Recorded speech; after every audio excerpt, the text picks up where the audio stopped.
कौन सा?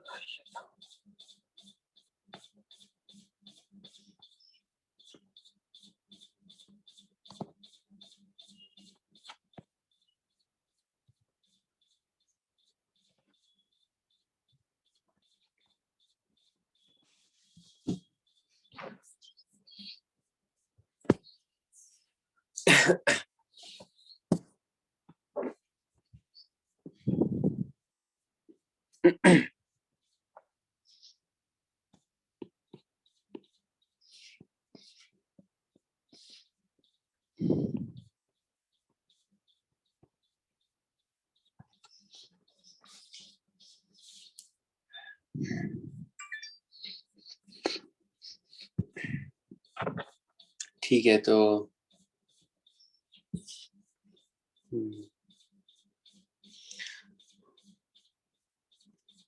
एक सेकेंड।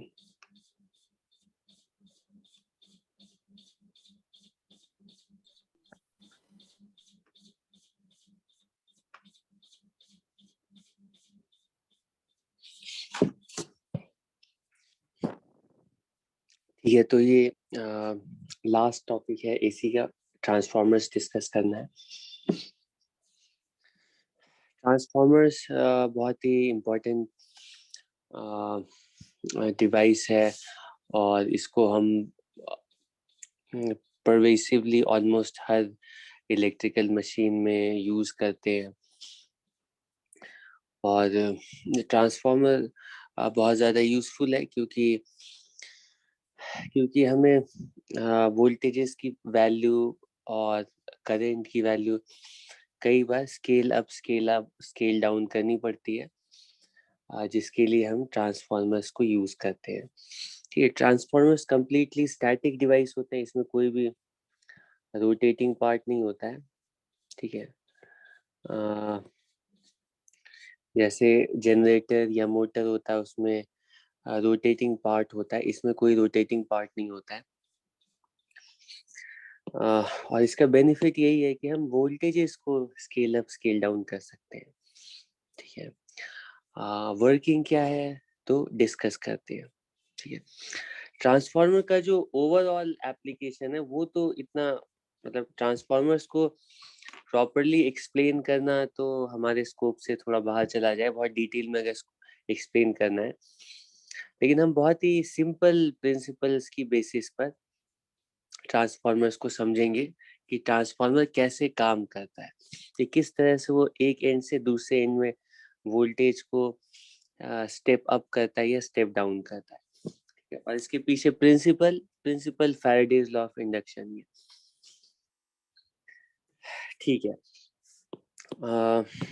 दो तरीका है ट्रांसफॉर्मर्स को पढ़ने का। एक तरीका है कि बस ये दो फॉर्मूला तुम पढ़ लो। ठीक है, E1 अपॉन E2 की वैल्यू होगी N1 अपॉन N2, और दूसरा फॉर्मूला है कि पावर प्राइमरी और सेकेंडरी में सेम होगा, तो E1 I1 equals E2 I2। ये दोनों फॉर्मूला तुम पढ़ लो, इससे सारे क्वेश्चन सॉल्व कर लोगे। ठीक है, यहाँ पर हम बोले एफिशिएंसी 100% है, और एफिशिएंसी जितनी भी कम होगी तो इसी में P2 की वैल्यू वो एफिशिएंसी टाइम्स P1 होगी, और इससे तुम्हें I2 की वैल्यू पता चल। दूसरा है ऑपरेशन समझना, एक्चुअली ट्रांसफार्मर कैसे काम करता है, तो उसके लिए थोड़ी मेहनत करनी पड़ेगी। ये दोनों फॉर्मूले लिखे, ये सफिशिएंट है। ठीक है, इनको यूज करके हम हर क्वेश्चन सॉल्व कर सकते हैं। ठीक है,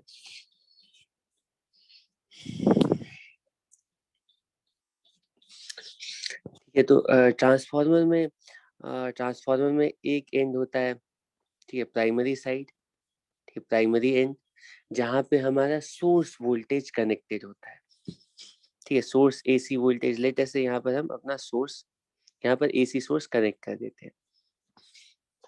ठीक है, ये एसी सोर्स आगे जाता है, एसी सोर्स की सप्लाई आगे जाती है, और इस एसी सोर्स के साथ हम कनेक्ट करने जा रहे हैं, ठीक है, एक प्योर, ठीक है, इंडक्टर को या सोलेनॉइड को। ठीक है, ये हमारा प्योर सोलेनॉइड है। ठीक है,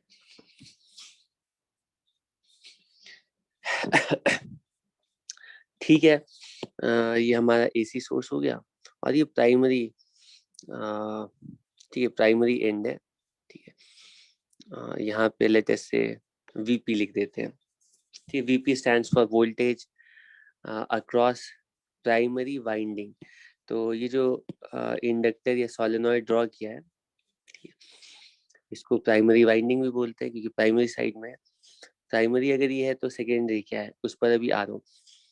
तो ये जो प्राइमरी साइड है वहाँ की प्राइमरी वाइंडिंग के अक्रॉस जो वोल्टेज है उसको वीपी इंडिकेट करें, और वीपी आरएमएस वैल्यू है अक्रॉस दी सोर्स, ठीक है। कुछ नहीं मेंशन किया है तो आरएमएस वैल्यू है, वरना पीक वैल्यूज के बीच में भी वही रिलेशनशिप आएगा, ठीक है, जो कि आरएमएस वैल्यूज के बीच में आता है, ठीक है। लेट अस से जो हमारी प्राइमरी वाइंडिंग है उसमें N1 टर्न्स है, ठीक है। Here there are N1 turns, ठीक है। N1 लिख रहा हूँ, N1 बोल रहा हूँ लेकिन N2 लिख रहा हूँ,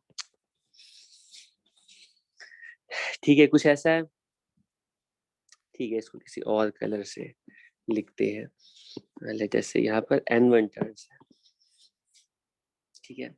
अभी चलो आगे की बात बाद में करेंगे, मैं सिर्फ इसी सर्किट की बात करता हूँ, ठीक है।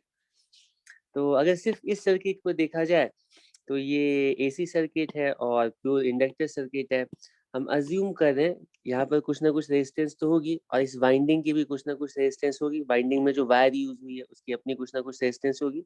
तो ये एक्चुअली तो एलआर सर्किट ही है, लेकिन रेजिस्टेंस अगर, ठीक है, अगर रेजिस्टेंस बहुत नेग्लिजिबल हम अज्यूम कर रहे हैं कि ऐसी वायर ले रहे हैं जिसकी रेजिस्टेंस नेग्लिजिबल है, तो ये ऑलमोस्ट प्योर इंडक्टिव सर्किट की तरह बिहेव करेगा। और इसके अंदर जो वोल्टेज है, ठीक है, इसके अंदर जो वोल्टेज है, वोल्टेज के रेस्पेक्ट में हम श्योर होकर के बता सकते हैं, ठीक है, करंट की वैल्यू क्या होगी, लीड करेगी या लैग करेगी? करंट की वैल्यू बोलो, लैग करेगी, ठीक है। तो 90 डिग्री लैग करती है, ठीक है, ऐसे करके, ठीक है। तो बिल्कुल 90 डिग्री लैग करते हुए यहाँ पे करंट की मैक्सिमम वैल्यू, यहाँ पे करंट की जीरो, यहाँ पे मिनिमम। जहाँ पे साइन जीरो होता है वहां पे कॉस मैक्सिमम मिनिमम होता है, और जहाँ पे कॉस जीरो होता है वहां पे साइन मैक्सिमम मिनिमम होता है। तो करंट जो है ना वो इस तरह से 90 डिग्री लैग करेगा, ठीक। इस सर्किट में करंट फ्लो करेगा, साइनसॉइडली सेम फ्रीक्वेंसी से ऑसिलेट करेगा, ठीक है। तो हम बोलते हैं ये जो सोर्स वोल्टेज हमने लगाया ना अपने इंडक्टर के अक्रॉस, तो इस इंडक्टर के अक्रॉस वोल्टेज तो फिक्स है, वो सोर्स के अक्रॉस है, वो तो हम खुद से डिसाइड कर रहे हैं, ठीक है, वो चेंज नहीं कर सकते, वो सोर्स का वोल्टेज है। तो इतना वोल्टेज आने के लिए, क्योंकि इंडक्टर है, इंडक्टर के अक्रॉस वोल्टेज की वैल्यू LdI/dt होती है, ठीक है। तो इस वोल्टेज के आने के लिए इंडक्टर ना अकॉर्डिंगली इसमें करंट कैसा होना चाहिए जिसका कि DI/dt वो सोर्स वोल्टेज के इक्वल है, ठीक है।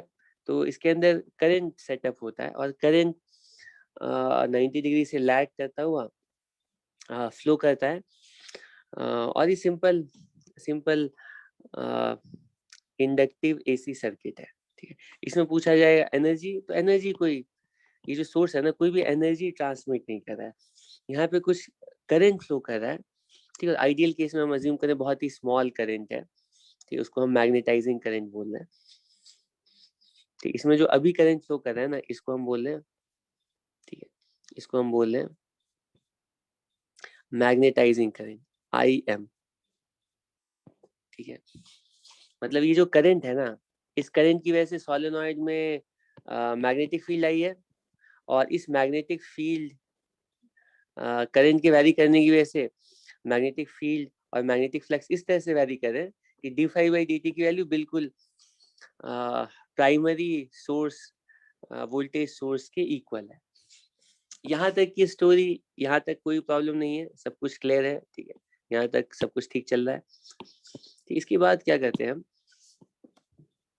इसी के साथ ना एक सेकेंडरी वाइंडिंग, ठीक है, कपल करते हैं, मतलब इसी के अराउंड, इस तरह से हम सेकेंडरी वाइंडिंग लगाते हैं, ठीक है। सेकेंडरी वाइंडिंग हम इस तरह से इंटेंशनली लगाते हैं, ठीक है। कि जितनी जितनी भी फ्लक्स, ठीक है, जितनी भी फ्लक्स प्राइमरी वाइंडिंग के, ठीक है, प्राइमरी वाइंडिंग के एक टर्न के अक्रॉस एग्जिस्ट कर रही है, बिल्कुल उतनी ही फ्लक्स हमारे सेकेंडरी वाइंडिंग के एक लूप के अक्रॉस भी लिंक हो रही है। ठीक है, तो मैग्नेटिकली हमने इन दोनों सोलेनॉइड्स को फुल्ली कपल कर दिया। ठीक है, ठीक है, तो जितनी भी फील्ड लाइंस प्राइमरी के एक टर्न से पास करे, एग्जैक्टली उतना ही फ्लक्स सेकेंडरी के एक टर्न से पास कर रहा है। ठीक है, लेटेस्ट से सेकेंडरी में लेटेस्ट से N2 टर्न है। ठीक, ये प्राइमरी एंड है, ठीक, ये प्राइमरी एंड है और ये सेकेंडरी एंड है। ठीक है, प्राइमरी एंड है और ये सेकेंडरी एंड है। ठीक है, तो इसके बाद simple law of electromagnetic induction से हम बोलेंगे कि जो भी फ्लक्स प्राइमरी वाइंडिंग के अक्रॉस एग्जिस्ट कर रहा है, ठीक है, एग्जैक्टली उतना ही फ्लक्स, मैं हर एक टर्न के फ्लक्स की बात कर रहा हूँ, एग्जैक्टली उतना ही फ्लक्स सेकेंडरी वाइंडिंग के अक्रॉस भी लिंक हो रहा है। प्राइमरी वाइंडिंग के अक्रॉस जो rate of change of flux होगा, एग्जैक्टली उतना ही rate of change of flux secondary winding के अक्रॉस भी होगा फॉर वन टर्न के अंदर। ठीक है, तो अगर सेकेंडरी वाइंडिंग के अक्रॉस फ्लक्स चेंज होगा तो सेकेंडरी वाइंडिंग के अक्रॉस वोल्टेज भी आएगा, और वोल्टेज आने की वजह से इन दोनों एंड्स के अक्रॉस, अगर हम यहाँ पर वोल्टमीटर कनेक्ट करके चेक करेंगे तो यहाँ पे वोल्टेज अवेलेबल होगा। ठीक है, जो वोल्टेज आया है उसको हम बोल रहे हैं सेकेंडरी वोल्टेज। ठीक है, Vs, और ये अगर ये Vp में RMS वैल्यू बोल रहा हूँ तो ये सेकेंडरी वाइंडिंग के अक्रॉस जो वोल्टेज है उसको मैं बोल रहा हूँ Vs, और अगर ये पीक वैल्यू है प्राइमरी वाइंडिंग के अक्रॉस तो ये Vs सेकेंडरी वाइंडिंग के अक्रॉस पीक वैल्यू है। ठीक है, तो प्राइमरी वोल्टेज और सेकेंडरी वोल्टेज के बीच में क्या रिलेशनशिप होगा, वो हम सेकेंडरी वोल्टेज की वैल्यू कितनी होगी वो हम एग्जैक्टली कैलकुलेट कर सकते हैं। कैसे? तो मैं कह रहा हूँ कि लेट अस अज्यूम कि इन प्राइमरी और सेकेंडरी वाइंडिंग के किसी एक टर्न के अक्रॉस जो फ्लक्स है ना, ठीक है, उसको हम फाई अज्यूम करें, flux through one turn, link to one turn, ठीक है, इसको फाई नॉट बोल देता हूँ। ठीक है, तो फैराडेज लॉ अप्लाई करके बोलेंगे कि सोर्स के अक्रॉस जो फ्लक्स है ना, कुछ भी केवीएल अप्लाई करो, टर्न करके केवीएल की इक्वेशन लिखो, LdIdt के फॉर्म में लिखो, या फिर डायरेक्टली फ्लक्स लिखो, वो सब एक ही इक्वेशन है। हम लिखेंगे Vp की वैल्यू होगी, प्राइमरी वोल्टेज की वैल्यू होगी। ठीक है, ये वैल्यू होगी, इसको कैसे लिखूं, एक काम करता हूँ, इसको स्मॉल में लिखता हूँ इस तरह से, Vp। तो ये जो पीक वैल्यू और ये जो है ना किसी भी टी टाइम पे वोल्टेज की वैल्यू, हालांकि इसी से हमें पीक वैल्यू पता चलेगी।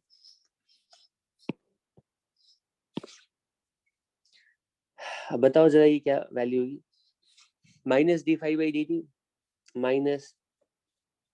-d5/dt प्राइमरी वाइंडिंग के अक्रॉस। ठीक है, और प्राइमरी वाइंडिंग के अक्रॉस जो टोटल फ्लक्स होगा वो ऑब्वियस है, वो N1 टाइम्स, ठीक है, वो N1 टाइम्स, ठीक है, वो N1 टाइम्स d5/dt के इक्वल होगा। सब लोग अग्री कर, तो इसमें किसी को कोई प्रॉब्लम नहीं है। ठीक है, और उसी तरह से अब हमें d5/dt की वैल्यू पता चल गई, d5/dt की वैल्यू पता चल गई, तो सेकेंडरी वाइंडिंग के अक्रॉस भी rate of change of flux कितना होगा वो हम कैलकुलेट कर सकते हैं। वो लिखेंगे -N2 टाइम्स, ठीक है, सेकेंडरी के अक्रॉस। ठीक है, 1 हम प्राइमरी के लिए यूज कर रहे हैं। अच्छा, यहाँ पे एक काम करते हैं ना, ये N1 N2 यहाँ पे लिखने की बजाय यहाँ पे NP और NS लिख देते हैं। ठीक है, इससे थोड़ा क्लियर होगा कि प्राइमरी वाइंडिंग है, ये सेकेंडरी वाइंडिंग है, टाइम्स d5/dt के इक्वल। ठीक है, ये भी अंडरस्टूड है। ठीक, इसमें भी कोई प्रॉब्लम नहीं है। ये एक्चुअली तो total flux across secondary winding के रेट ऑफ चेंज के इक्वल होगा, और टोटल फ्लक्स का रेट ऑफ चेंज होगा वो number of turns time rate of change of flux through one turn के इक्वल होगा। ठीक है, हम देख सकते हैं कि दोनों बिल्कुल प्रोपोर्शनल होंगे, और वोल्टेज अपॉन, ठीक है, सेकेंडरी वोल्टेज की वैल्यू इंस्टेंटेनियस वैल्यू और प्राइमरी वोल्टेज की इंस्टेंटेनियस वैल्यू का जो रेशियो होगा वो और कुछ नहीं होगा, वो पीक वैल्यूज के रेशियो के इक्वल होगा, क्योंकि दोनों बिल्कुल सेम फेज में आएंगे। ये ऑब्वियस है एक्सप्लेन करना। पीक वैल्यू आरएमएस वैल्यू सबका रेशियो सेम होगा, और वो रेशियो इक्वल है किसके, वो N S upon N P के। ठीक है, ठीक है, इस सिंपल से एपरेटर्स को यूज करके तुम वोल्टेज को स्टेप अप स्टेप डाउन कर सकते हो। कितने फैक्टर से स्टेप अप करना है, कितने फैक्टर से स्टेप डाउन करना है, वो नंबर ऑफ टर्न्स डिसाइड करेंगे। ठीक है, जो पावर प्लांट्स होते हैं वहां पे पहले जो वोल्टेज होता है उसको स्टेप अप करना होता है बहुत हाई वैल्यूज पर। ठीक है, थाउजेंड्स ऑफ किलो वोल्ट्स पर तक हमें स्टेप अप करना पड़ता है। ठीक है, तो हम उसमें जो सेकेंडरी है ना उसकी वाइंडिंग बहुत बढ़ा देते हैं, प्राइमरी की बहुत कम रखते हैं, तो ये जो कन्वर्जन फैक्टर वो बहुत ज्यादा होता है, और वोल्टेज की value thousands of kilo volts तक चली जाती है। ठीक है, और ट्रांसफार्मर और ये जो ट्रांसमिशन लाइंस होते हैं, इन ट्रांसमिशन लाइंस के थ्रू ये हाई वोल्टेज, ठीक है, इसी को हाई टेंशन लाइंस भी बोलते हैं, हाई टेंशन वायर भी कहते हैं। हाई टेंशन का मतलब वहां पे हाई वोल्टेज है। ठीक है, तो हाई वोल्टेज वायर्स केबल्स के थ्रू हम लोग इलेक्ट्रिसिटी को ट्रांसमिट करते हैं। ऐसा इसलिए करते हैं कि हम चाहते हैं कि करंट कम से कम हो, क्योंकि जो आई स्क्वायर लॉस है ना वो करंट पर डिपेंड करता है। करंट जितना ज्यादा होगा उतना ही ज्यादा हीट के फॉर्म में एनर्जी लूज होगी।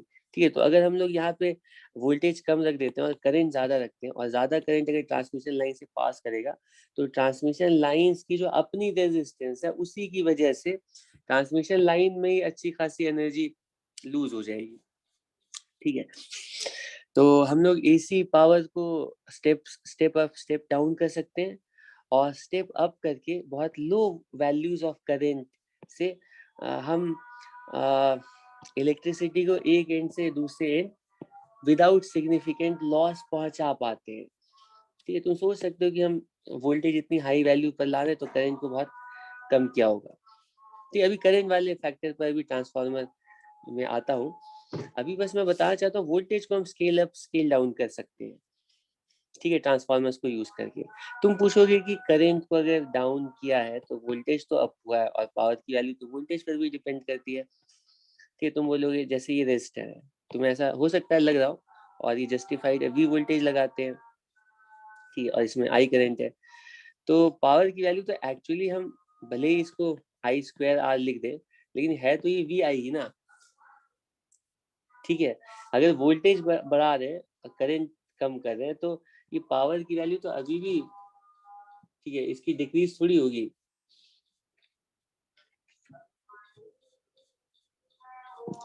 ठीक है, लेकिन ऐसा नहीं है, ये जो सर्किट है ट्रांसमिशन लाइंस का वो इतना सिंपल नहीं, उसको अच्छे से अगर देखोगे ना, ये ट्रांसमिशन लाइंस जैसे आगे जाते हैं तो यहाँ पे ये ग्राउंड के साथ कैपेसिटेंस फॉर्म करते हैं, इंडक्टेंस फॉर्म करते हैं, और ये कॉम्प्लिकेटेड सर्किट होता है। इसको एक रेजिस्टर वायर की तरह मत अज्यूम करो। ठीक है, तो इसका सर्किट थोड़ा कॉम्प्लेक्स होता है, और हम इस ट्रांसमिशन लाइन के थ्रू जितना कम करंट पास करते हैं उतना ही कम एनर्जी लॉसेस होते हैं। तो करंट को कम करने का तरीका है कि हम उसकी वोल्टेज को स्टेप अप कर देते हैं। ठीक है, तो ये सबसे पॉपुलर एग्जांपल है ट्रांसफार्मर का। ऐसे तो ट्रांसफार्मर हर जगह यूज हो, ट्रांसमिशन लाइन में नहीं, यहाँ तक कि तुम्हारे हाउस होल्ड जितने भी गैजेट्स हैं, ये जितने भी अडेप्टर्स हैं, ठीक है, ये जो एसी वोल्टेज है उसको हम रेक्टिफाई तो करते हैं, लेकिन हमें उसको स्टेप डाउन भी करता है, क्योंकि यहाँ पे 220 वोल्ट होता है आरएमएस वैल्यू, और उसे हमें स्टेप डाउन करना पड़ता है 5 वोल्ट पर या 12 वोल्ट पर। तो इस यहाँ उसके अंदर भी तुम कोई भी एडेप्टर निकालोगे ना तो उसके अंदर छोटा सा, ठीक है, छोटा सा इस तरह से ट्रांसफार्मर भी होगा। ठीक है, ठीक है, सिग्निफिकेंट एप्लीकेशन है। एनीवे, तो अब इसके बाद करंट पर आ जाते हैं। हमें ये तो पता चल गया कि वोल्टेज को हम लोग स्टेप अप स्टेप डाउन कर सकते हैं with the help of transformers. लेकिन यहाँ पे अभी स्टोरी कंप्लीट नहीं हुई, क्योंकि यहाँ पे हमने जो सेकेंडरी वाइंडिंग है ना, उसके एंड को ओपन रखा है।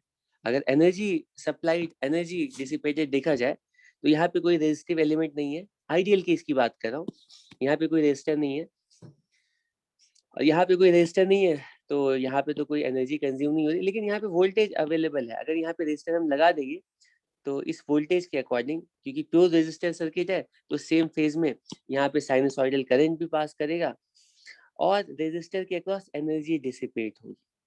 ठीक है, ठीक है। वो एनर्जी कहाँ से आएगी? वो प्राइमरी सोर्स से ही आनी चाहिए ऑब्वियसली। तो मैं कह रहा हूँ कि अगर इस मोमेंट पे अपने ट्रांसफार्मर सर्किट को देखते हैं, तो यहाँ पे प्राइमरी सर्किट में मैग्नेटाइजिंग करंट तो है, जिसकी वजह से ये फ्लक्स है, और फ्लक्स इतना ही है जिसका rate of change of flux वो प्राइमरी सोर्स वोल्टेज के बिल्कुल इक्वल है। ठीक है, लेकिन एनर्जी, हमारा प्राइमरी सोर्स कोई एनर्जी सप्लाई नहीं कर रहा है। तो कोई भी एनर्जी हमारा प्राइमरी सोर्स सप्लाई नहीं कर रहा है। ठीक है, तो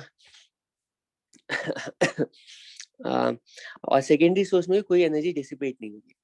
अब मैं कहता हूँ कि अगर हम, ठीक है, इस सेकेंडरी, ठीक है, सेकेंडरी वाइंडिंग के अक्रॉस एक लोड कनेक्ट करते हैं, और लेटेस्ट से स्टार्टिंग में हम लोग ऐसा लोड कनेक्ट करते हैं जो कि बिल्कुल बिल्कुल प्योर रेजिस्टिव लोड है।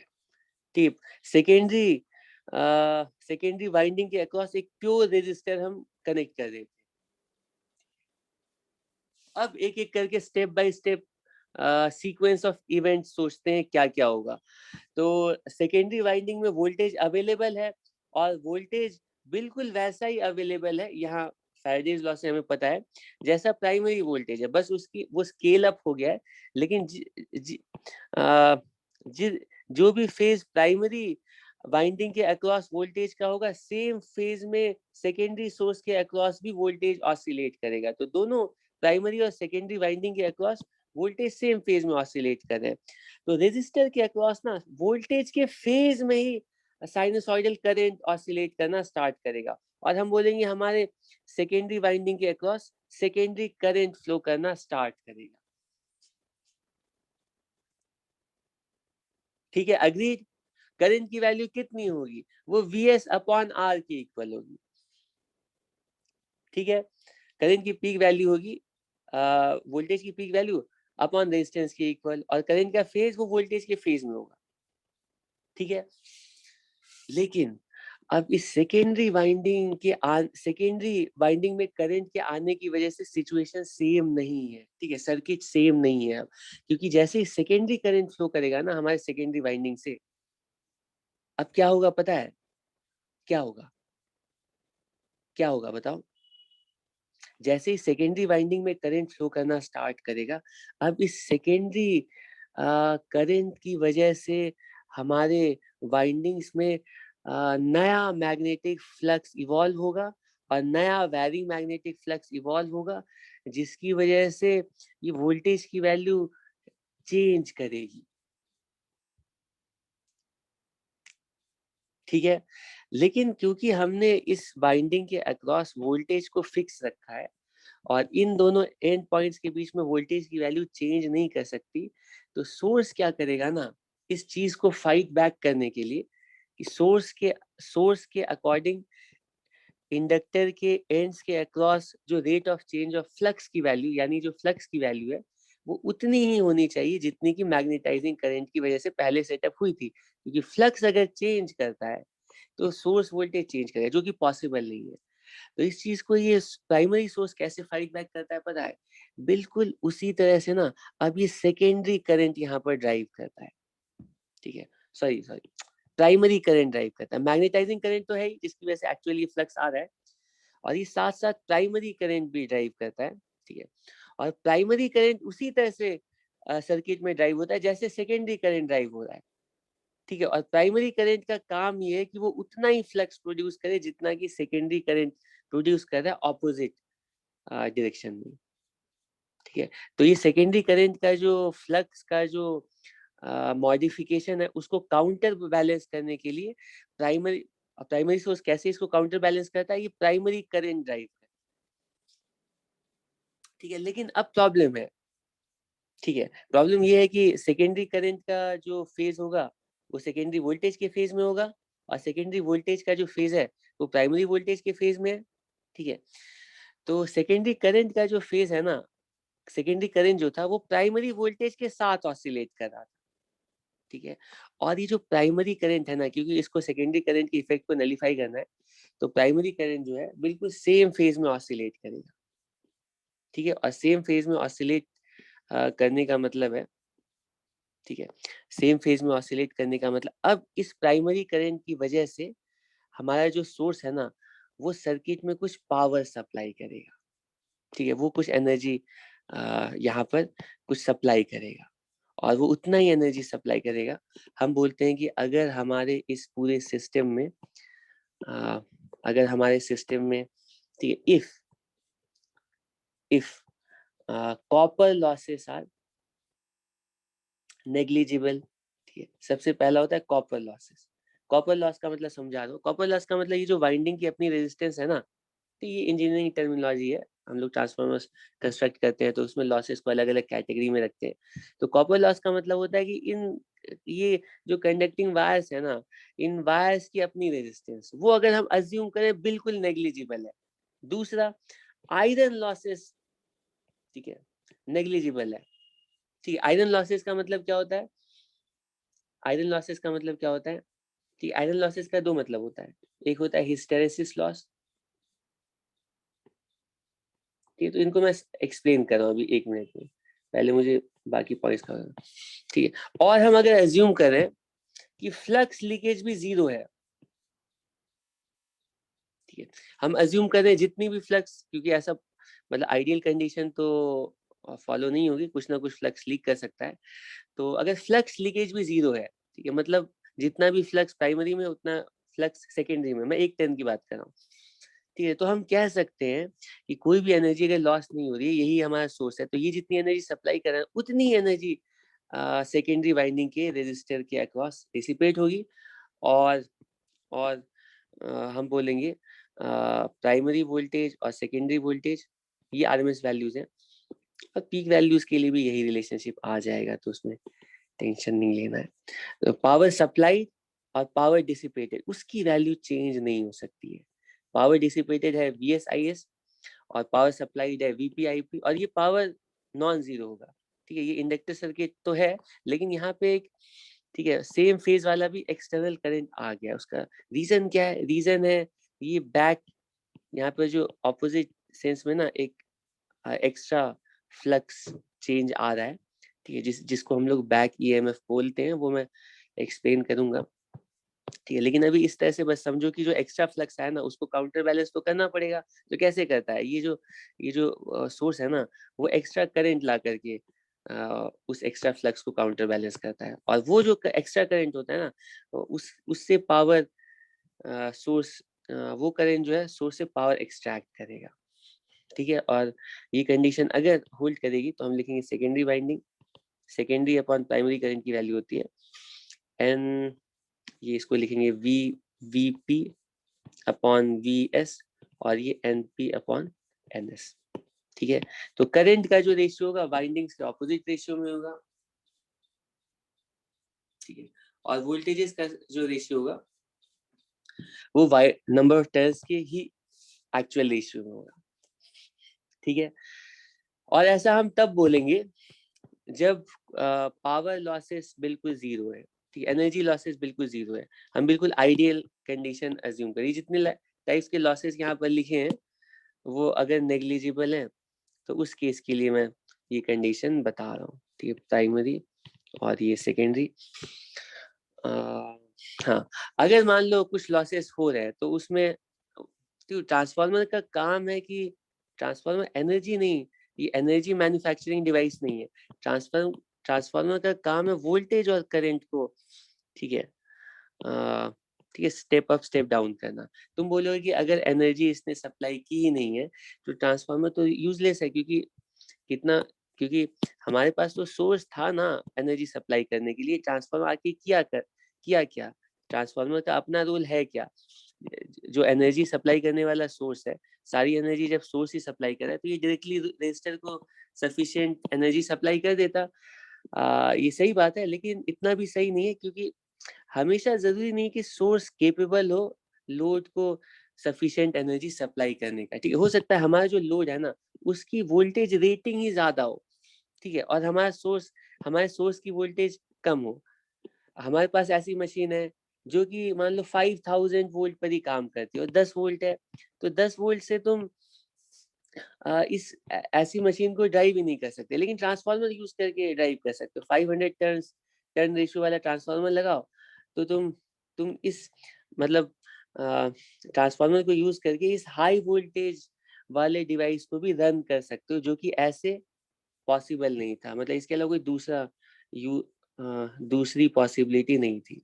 ठीक है, मतलब ये कुछ ऐसा ही है जैसा कि पहले तुम लोग को याद है, मतलब ट्रांसफार्मर ने मतलब एनर्जी चेंज नहीं की। जो 10 वोल्ट वाला सोर्स हमने लगाया था ना, उसको, ठीक है, करंट ज्यादा बढ़ाना पड़ेगा, इससे ज्यादा करंट निकलेगा, ठीक है, लेकिन एटलीस्ट वो उस हाई वोल्टेज वाले मशीन को कम से कम रन कर पाएगा।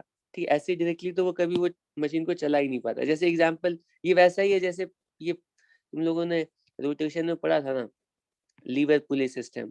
मान लो तुम्हें बहुत हेवी रॉक को लिफ्ट करना है, तो हेवी रॉक को क्या करते हो ना, तुम शॉर्ट आर्म साइड में रखते हो और तुम यहाँ पे कम फोर्स अप्लाई करते हो। हम बोलते हैं ये R1 है, ये R2 है, इस पॉइंट पर टॉर्क बैलेंस करते हो। तुम बोलते हो कि ये जो F_R1 है F_R2 ये इक्वल होगा, ठीक है, ये W_R2, ठीक है। तो हम बोलेंगे जो फोर्स है ना वो R2/R1 टाइम्स, या ऐसा ऐसा बोलते हैं, ठीक है। वेट जो होगा ना, वेट की वैल्यू होगी मतलब फोर्स का R1/R2। मान लो ये 1:10 का रेशियो है, ठीक है, तो तुम जितना फोर्स अप्लाई कर रहे हो ना उसका 10 टाइम्स वेट लिफ्ट कर सकते हो। ठीक है, तुमने कोई एक्स्ट्रा वर्क नहीं किया इसको लिफ्ट करने में एनर्जी तुम्हें उतनी ही स्पेंड करनी पड़ेगी। ये यहाँ पे थोड़ा डिस्प्लेसमेंट होगा, यहाँ पे ज्यादा डिस्प्लेसमेंट होगा, ठीक है, तो तुम्हें यहाँ पे ज्यादा डिस्प्लेस करके सेम वर्क करना पड़ेगा, ठीक है, और उतनी एनर्जी के करस्पॉन्डिंग ही ये जो रॉक है वो लिफ्ट होगा। तो एनर्जी तुम तो गेन नहीं कर रहे हो अलग से, लेकिन एटलीस्ट तुम इस हेवी रॉक को लिफ्ट कर पा रहे हो जिसका कि दूसरा कोई तरीका नहीं था अपार्ट फ्रॉम दिस अरेंजमेंट। ठीक है, और ऐसा ही तुमने पास्कल्स लॉ में भी देखा था, वहां पे भी ऐसा ही कुछ करते हैं। वहाँ फोर्स अपॉन एरिया बैलेंस करते हैं। जो एरिया का रेशियो होता है उस रेशियो के अकॉर्डिंग हम हेवियर बॉडीज की भी हेवियर हेवियर वेट वाली बॉडीज भी हम लोग लिफ्ट कर पाते हैं विद स्मॉल फोर्स। ठीक है, लेकिन यहाँ पे एनर्जी कहीं नहीं एक्स्ट्रा हम स्पेंड एक्स्ट्रा एनर्जी कहीं पर भी गेन नहीं कर रहे होते हैं। तो ट्रांसफार्मर भी कुछ ऐसा ही है कि वो हाई वोल्टेज मशीन को भी रन कर सकता है यूजिंग लो वोल्टेज, ठीक है, लेकिन ये एक्स्ट्रा एनर्जी नहीं सप्लाई करेगा। एनर्जी तो उतनी ये भी स्पेंड करेगा, लेकिन एटलीस्ट ये हाई वोल्टेज या लो वोल्टेज मशीन को रन कर सकता है। ठीक है, फाइनली इसमें लॉसेस क्या क्या होंगे। ठीक है, लॉसेस क्या क्या होंगे, तो कॉपर लॉस तो बता ही दिया है। कॉपर लॉस का मतलब होता है कि जो वाइंडिंग्स है ना, वाइंडिंग के लिए जो हमने केबल्स यूज किए उसकी रेजिस्टेंस हम मिनिमम रखते हैं, ठीक है, वरना वहां पे हीट लॉस, यहाँ पे हीट लॉस होगा, तो वो ट्रांसफार्मर की एफिशिएंसी को डिक्रीज करेगा। ठीक है, आयरन लॉस क्या होता है, और आयरन लॉस भी होते हैं। आयरन लॉस का मतलब मान लो इसके बीच में फ्लक्स को लिंक करने के लिए, फ्लक्स को इम्प्रूव करने के लिए हम सोलेनॉइड के बीच में ये आयरन कोर लगा सकते हैं। आयरन कोर लगाने से फ्लक्स की वैल्यू इम्प्रूव हो जाएगी। ठीक, क्यों? ठीक है, आयरन जो है ना वो फेरोमैग्नेटिक मटेरियल है, और जब भी हम एक्सटर्नल फील्ड में फेरोमैग्नेटिक मटेरियल को रखते हैं तो मटेरियल के अंदर मैग्नेटिक फील्ड की वैल्यू, ठीक है, म्यू आर टाइम्स इंक्रीज हो जाती है। ठीक है, तुम्हें पता है कि ये कैपेसिटर है, इसके अंदर डाइलेक्ट्रिक रखा, इसकी डाइलेक्ट्रिक कांस्टेंट की है, तो हमने पता किया था कैपेसिटर जो है ना, कैपेसिटेंस जो है वो k टाइम्स हो जाती है। हमारे पास ये इंडक्टर है और ये कैसे निकाला था तुम्हें याद है, पहले k की वजह से इलेक्ट्रिक फील्ड निकाली थी, इलेक्ट्रिक फील्ड 1/k टाइम्स हो जाती है तो वोल्टेज 1/k टाइम्स हो जाता है, और वोल्टेज 1/k टाइम्स है, चार्ज सेम है तो कैपेसिटेंस k टाइम्स हो जाती है। ये कैलकुलेट। अब यहाँ पर इंडक्टेंस चेक करना। इंडक्टेंस क्या होता है, फ्लक्स पर यूनिट करंट, ठीक है। और फ्लक्स क्या होता है, वो मैग्नेटिक फील्ड टाइम्स एरिया के इक्वल होता है। तो जैसे ही हम इसके अंदर आयरन कोर डालेंगे ना, इसके अंदर आयरन कोर रखेंगे, तो आयरन कोर के रखने की वजह से, क्योंकि मैग्नेटिक फील्ड की वैल्यू म्यू आर टाइम्स हो जाएगी, ठीक है, तो फ्लक्स की वैल्यू म्यू आर टाइम्स हो जाएगी और इंडक्टेंस की वैल्यू म्यू आर टाइम्स हो जाएगी। तो इंडक्टेंस की वैल्यू अगर आयरन कोर रखते हैं तो relative permeability times old inductance, या इसको ऐसे भी लिख सकते हैं, या यहाँ पर भी तो यही कहते थे, सी की वैल्यू होती है epsilon naught A upon D, तो सी डैश की वैल्यू जब मीडियम रखेंगे तो epsilon R epsilon naught A upon D के इक्वल हो जाती है। मतलब वहां पे हमें अगर मटेरियल रखेंगे तो मटेरियल की हमें परमिटिविटी रखनी पड़ेगी। उसी तरह इंडक्टेंस की वैल्यू कितनी आती है, एन स्क्वायर, ठीक है, म्यू नॉट, ठीक है, एल ए की इक्वल, यही वैल्यू आती है ना। तो म्यू नॉट की वैल्यू जो होगी ना वो म्यू नॉट की इक्वल हो जाएगी अगर हम मीडियम रखेंगे। और फेरोमैग्नेटिक मटेरियल्स के लिए रिलेटिव परमिटिविटी की वैल्यू 1000 के ऑर्डर की होती है या उससे भी ज्यादा होती है। तो जो मैग्नेटिक फील्ड है ना वो मेनी फोल्ड्स इंक्रीज कर पाते हैं, ठीक, कैपेसिटेंस उतनी ज्यादा इंक्रीज नहीं कर पाते, लेकिन आयरन को परमिएबिलिटी की वैल्यू, रिलेटिव परमिएबिलिटी की वैल्यू हायर ऑर्डर की होती है, तो हम लोग फ्लक्स को बहुत ज्यादा अमाउंट से इंक्रीज कर सकते हैं। तो हाँ, तो हम लोग क्या करते हैं, ट्रांसफार्मर्स में फ्लक्स अच्छे से लिंक हो उसके लिए हम आयरन कोर यूज करते हैं, ठीक है। तो एक तरीका है इसके बीच में आयरन कोर लगा दो, या दूसरा तरीका है कि हम प्राइमरी वाइंडिंग को कुछ ऐसे रखते हैं, ठीक ऐसे रखते हैं, ठीक है, और इसके बीच में कोर कुछ इस टाइप का लगा देते हैं और ये सेकेंडरी वाइंडिंग होती है। तो जो भी फ्लक्स है ना वो दोनों के साथ कंप्लीटली, क्योंकि ये फेरोमैग्नेटिक मटेरियल है, तो ये मैग्नेटिक फील्ड लाइंस को कंप्लीटली लिंक करेगा, ठीक है। जितनी फ्लक्स इसमें होगी उतनी फ्लक्स उसमें होगी, ठीक है। ऐसा करने से फायदा ये हुआ कि अगर इसके ऊपर से वाइंडिंग करते हो तो थोड़ा हमें ठीक है, इलेक्ट्रिकली हम इन दोनों को आइसोलेट करके रखना चाहते, हम नहीं चाहते कि इन दोनों का करंट इंटरचेंज हो, ठीक है। तो ये इस तरह से रखेंगे तो ये इलेक्ट्रिकली ज़्यादा अच्छे से आइसोलेटेड रहेंगे। और भी बहुत सारे डिज़ाइंस होते हैं, डिज़ाइंस हम एप्लीकेशन के रिक्वायरमेंट के हिसाब से डिसाइड करते हैं। एनीवे ये एक बहुत कॉमन डिज़ाइन है जिसमें कि हम इस तरह का कोर एज्यूम करते हैं, कोर ऐसा फॉर्म करते हैं, ठीक है। ये जो है ना, ये जो फेरोमैग्नेटिक मटेरियल हम यूज कर रहे हैं, ठीक है, ये ये कोर कहलाता है ट्रांसफार्मर के लिए, और इसके अंदर ये प्राइमरी वाइंडिंग, ये सेकेंडरी वाइंडिंग, और इसके नंबर ऑफ टर्न्स के अकॉर्डिंग वोल्टेज और करंट, ठीक है, रेशियो में, ठीक है, स्केल अप स्केल डाउन होंगे।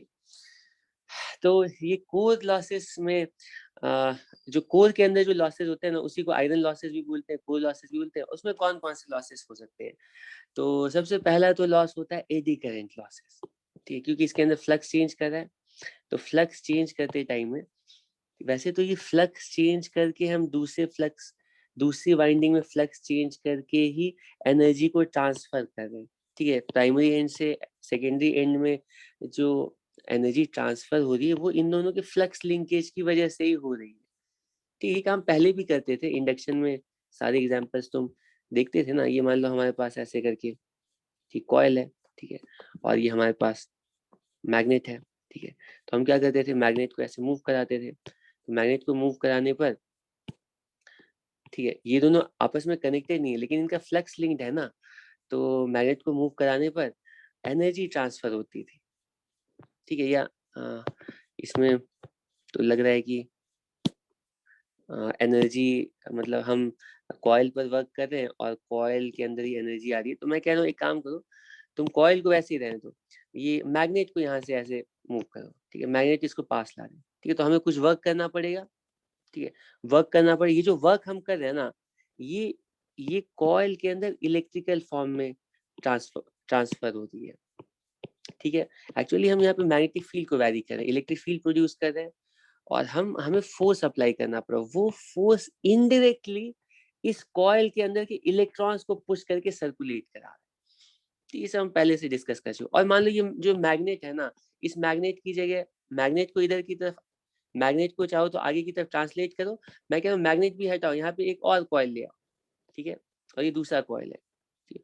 और ये जो प्राइमरी कॉइल है ना, ये जो प्राइमरी कॉइल है, इसमें हम मान लो करंट को बढ़ाते हैं, ठीक है, यहाँ पर हम करंट को इंक्रीज करते हैं, तो करंट को इंक्रीज करने से वही इफेक्ट प्रोड्यूस होगा जो कि मैग्नेट को पास लाने से प्रोड्यूस, यहाँ पे मैग्नेटिक फील्ड इंक्रीज करेगी, फ्लक्स चेंज होगा, फ्लक्स चेंज करने की वजह से इसमें इलेक्ट्रिकल एनर्जी आएगी, और वो इलेक्ट्रिकल एनर्जी कहाँ से आ रही है, तो हमें ये जो हमने करंट इंक्रीज किया है प्राइमरी कॉइल में, ऐसा करने में हमें एक्स्ट्रा वर्क करना पड़ेगा। एक्स्ट्रा वर्क कहाँ पे करना पड़ेगा, तो यहाँ पे एक अलग से वोल्टेज क्रिएट होगा, क्योंकि जैसे इसमें करंट आएगा, ये करंट अपना फ्लक्स प्रोड्यूस करेगा, और वो फ्लक्स प्राइमरी कॉइल से चेंज करेगा, तो प्राइमरी कॉइल में ना एक अलग से ठीक है इंड्यूस्ड वोल्टेज आएगा, जिसके अगेंस्ट हमें एक्स्ट्रा वर्क करके करंट बढ़ाना पड़ेगा।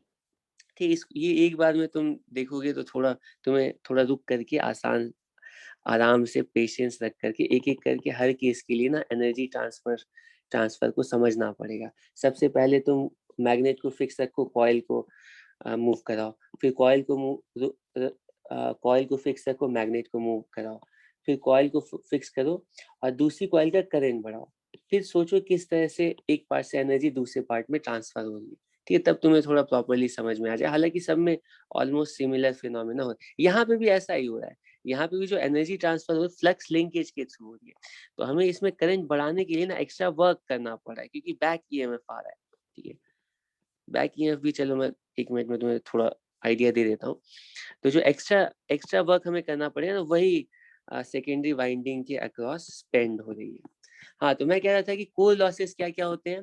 तो कोर लॉसेस एक तो एडी करंट लॉसेस होंगे, क्योंकि जैसे ही तुम फ्लक्स चेंज करोगे ना, तो फ्लक्स चेंज हम इसीलिए कर रहे हैं कि ये एनर्जी दूसरे वाले वाइंडिंग में पास हो जाए, लेकिन ये एनर्जी कुछ आयरन कोर में भी एडी करंट के फॉर्म में, ये फ्लक्स है ना, अच्छा इसका जो आयरन कोर है, ये एडी करंट कैसे आएगा तुम इमेजिन कर पा रहे हो?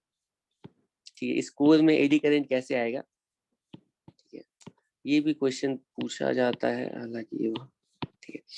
तो इसका क्रॉस सेक्शन, ये वाला सेक्शन बना रहा हूँ, ये वाला क्रॉस सेक्शन बना रहा हूँ यहाँ पे, ठीक है, ठीक, ये वाला क्रॉस सेक्शन,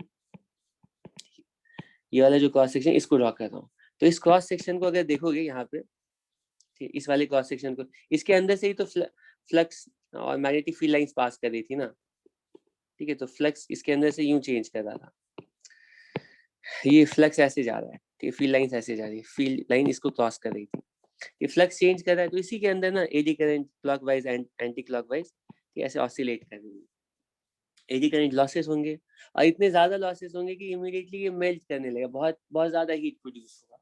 तो हम लोग इसीलिए क्या करते हैं, एडी करंट्स को मिनिमाइज करने के लिए एक टेक्निक यूज करते हैं, उसको बोलते हैं लैमिनेशन। और लैमिनेशन में ये पूरा सॉलिड कोर नहीं बनाते, हम इस तरह के स्क्वायर, ठीक है, ये इस तरह के स्क्वायर शेप के प्लेट्स यूज करते हैं, इस तरह के प्लेट्स को स्टिक कर देते हैं, मतलब एक प्लेट ऐसा होता है,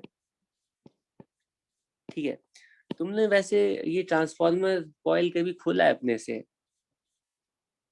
ट्रांसफार्मर, कोई भी इलेक्ट्रिकल, पुरानी कोई इलेक्ट्रिकल सर्किट तुम्हारे पास होगी, टीवी ट्रांजिस्टर इस तरह के, तो उसके अंदर ऐसा ट्रांसफार्मर मिलेगा तुम्हें, ठीक है। तो उसके ट्रांसफार्मर की जो प्लेट्स है ना, ठीक है, वो कुछ इस तरह के होते हैं, हालांकि उसमें अलग अलग टाइप के ट्रांसफार्मर्स होंगे, अलग अलग डिजाइन के।